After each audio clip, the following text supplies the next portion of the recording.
Paz do Senhor Jesus Cristo a todos vocês. Eu quero compartilhar com você algo aqui.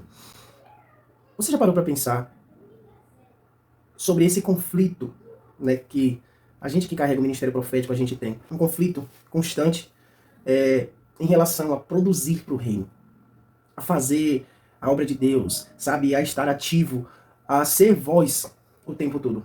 O profeta ele tem essa necessidade de falar, de profetizar, de se mover no sobrenatural. E a palavra de Deus diz que existe um propósito. Não fala que há tempo para todas as coisas, mas diz que há tempo para todo propósito. Entende? Há tempo para todo propósito debaixo do céu. Eclesiastes capítulo 3. E há tempo de falar e há tempo de se calar. A gente precisa discernir qual que é o tempo de Deus pra gente agora. É muito difícil pro profeta quando chega o momento de que Deus fala para ele, fique calado. Você vai ver Deus fazer isso com Jeremias, você vai ver Deus fazer isso com Ezequiel, você vai ver Deus fazer isso com muitos profetas, em que Deus dizia assim, ó, fica quieto, não fala agora. Com João, até com João, né? Deus manda ele se calar, selar uma parte do livro, não falar. Então existe um momento em que você vai, que o Senhor quer que você fale, que você pronuncie, que você vai lá e faça, e vai ter um momento que Deus quer que você fique quietinho. O Espírito Santo me disse algo hoje, eu achei muito profundo isso. Ele disse, quando você está recebendo a unção e liberando sobre outras pessoas, aquela unção que você recebeu, você tem mais necessidade, preste atenção, você tem mais necessidade de intensificar a sua busca. Porque é necessário que você mantenha uma quantidade de unção em você, para que aquela unção que está em você edifique você mesmo. Entende por que a gente ora em línguas? Porque quando a gente ora em línguas, a gente aumenta o nível de unção dentro de nós para edificar nós mesmos. É necessário ter uma reserva de unção dentro de nós. E quando nós estamos falando o tempo todo, ministrando, eu não estou falando de conversações, eu estou falando de ministrar pessoas, de orar por pessoas, de direcionar pessoas. Quando você faz isso, você usa o estoque que está sobre você. Sabe? O óleo que está sobre a sua lamparina, você usa. Quando você começa a ministrar pessoas, aquela unção ela vai se esvair. Ela vai ser usada para outras pessoas. E você precisa ter mais azeite na sua botija, ter mais unção sobre você, para que você não sofra o calor da batalha. Para que você não sofra as retaliações. Você tem que ter uma unção em você, para você não ficar atribulado. Depois, se você guerrear tanto pelos outros, você fica vazio. Entende? Eu estou falando no nível espiritual. Eu acredito que você esteja compreendendo. Então, existe um momento de você se calar. Para que essa unção se acumule para algo maior. Para que essa unção se acumule para um nível maior.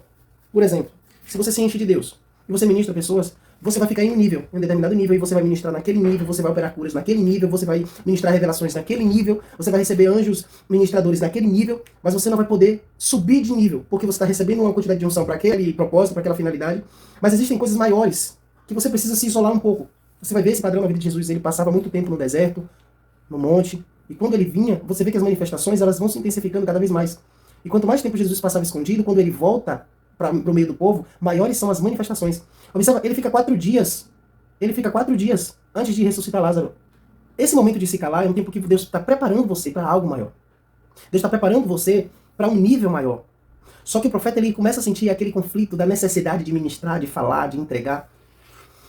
E aí você corre o perigo de você perder a direção de Deus. E a palavra que o Senhor falou comigo é, existe um momento de você ficar em silêncio. Talvez agora não seja o tempo de você falar, mas de você se calar, de você se preparar mais, de você evoluir, de você deixar para trás as coisas de menino e começar a pensar como adulto espiritual. E eu estou falando de compreender coisas maiores, de se preparar para coisas maiores, de buscar coisas maiores, de se entregar em um nível maior para com Deus. Sabe? Talvez esse não seja o momento de você falar, mas de você ouvir de Deus. Tá bom? Então eu quero compartilhar com você isso. Seja um momento para você, de você se encher de Deus. E guarde essa unção em você. Porque na hora que chegar o momento, você vai estar preparado. E você vai poder ser usado por Deus em níveis altos. Níveis altos em Deus que você ainda não passou. Elias, ele fica um tempo lá naquele conflito. Ele fica lá no pé de zimbro e ele pede para morrer. E a Bíblia diz que ele vai caminhar durante 40 dias e 40 noites com a força daquela comida que o anjo deu para ele. Mas quando chega lá na casa da viúva, ele vai fazer um milagre que ele ainda não tinha feito. Da farinha. E depois ele vai fazer um milagre em um nível que é muito alto. E ele só fez isso uma vez na vida dele, que foi ressuscitar o filho da viúva.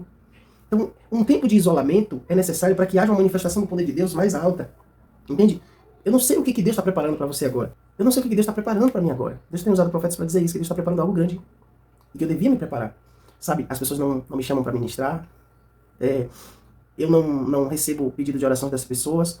O Espírito Santo não me revela muita coisa para passar para as pessoas ultimamente. Então, eu compreendo que esse tempo é um tempo que Deus está me reservando. Entende? Eu espero que isso seja de todo o meu coração, a direção de Deus para a sua vida. Esse é um tempo que Deus está me reservando. E talvez Deus esteja fazendo isso com você e você está aflito porque você não está entendendo qual é a direção do Espírito Santo. Mas compreenda que o profeta ele é experimentado. Você vai passar por situações que, para você entender e aprender, para que você seja instrumento de Deus para outras vidas, você precisa passar por aquela situação. Para que, através daquela situação, Deus use a sua experiência. Não existe nada que seja mais convincente do que a experiência. Que o Pai te abençoe, que o Pai te dê graça de todo o meu coração, que seja uma direção de Deus para a sua vida. Em nome do Senhor Jesus Cristo. Shalom.